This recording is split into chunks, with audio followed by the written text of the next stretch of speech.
Morning ரஷ்ல நம்ம குழந்தைங்களோட school லஞ்ச்க்கோ ஆஃபீஸ்க்கோ back பண்ணுறதுக்கு பெஸ்ட்டுன்னு பார்த்தா ஒன் பாட் ரைஸ் தான். சமைக்கிறது எந்த அளவுக்கு ஈஸியோ அந்த அளவுக்கு பாத்திரமும் ஒரே டைமில் டக்குனு ஈஸியாக வாஷ் பண்ணி முடிச்சுட்டு போயிட்டே இருக்கலாம்.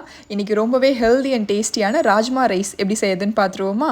ஒரு குக்கரில் 1/2 டேபிள் ஸ்பூன் அளவுக்கு எண்ணெய், 1 டேபிள் ஸ்பூன் நெய், ஒரு பிரியாணி இலை, ஒரு சின்ன துண்டு பட்டை, ஒரு ஸ்டார் அனீஸ், 4 கிராம்பு, 1/4 டீஸ்பூன் மட்டும் சோம்பு சேர்த்துட்டு ஒரு பெரிய வெங்காயத்தை நீல வாக்கில் கட் பண்ணி ஆட் பண்ணிவிட்டு 1 டீஸ்பூன் உப்பு சேர்த்து வதக்கி விடுங்க. வெங்காயம் இந்த அளவுக்கு ப்ரௌன் ஆகி வந்ததுக்கப்புறமா 1 டீஸ்பூன் அளவுக்கு ஃப்ரெஷ்ஷான இஞ்சி பூண்டு பேஸ்ட் சேர்த்துட்டு வதக்கி விடுங்க.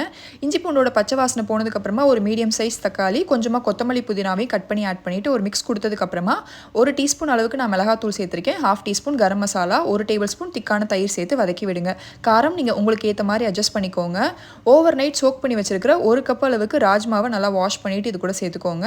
ராஜ்மா மசாலா கூட பிளெண்ட் ஆகிறதுக்காக 1/2 டம்ளர் மட்டும் தண்ணி சேர்த்து ஒரு 5 நிமிஷம் கொதிக்க விட்டதுக்கப்புறமா ஊற வச்ச நார்மல் வீட்டில் யூஸ் பண்ணுற சாப்பாட்டு அரிசி நான் 1 கப் இன்றைக்கி யூஸ் பண்ணியிருக்கேன். 1 கப் அரிசிக்கு இப்போ 2 கப் தண்ணி சேர்த்துட்டு நல்லா வேக விட்டுருங்க. அரிசியும் தண்ணியும் ஒரே லெவலுக்கு வந்ததுக்கப்புறமா 1 டீஸ்பூன் நெய், ஒரு 5 ட்ராப் மட்டும் லெமன் ஜூஸ் சேர்த்துட்டு இதை நல்லா மிக்ஸ் பண்ணி விட்டுட்டு மூடி போட்டு 2 விசில் கரெக்டாக விட்டிங்கன்னா சூப்பராக வெந்து வந்துடும். அதுக்கப்புறம் 5 நிமிஷம் லோ ஃப்ளேமில் தம் வச்சிங்கன்னா நல்லா உதிரியாக சூப்பராக டேஸ்டி அண்ட் ஹெல்தியான ராஜ்மா ரைஸ் ரெடி ஆயிரும். ரைத்தா கூட சர்வ் பண்ணுங்கள், நல்லாயிருக்கும்.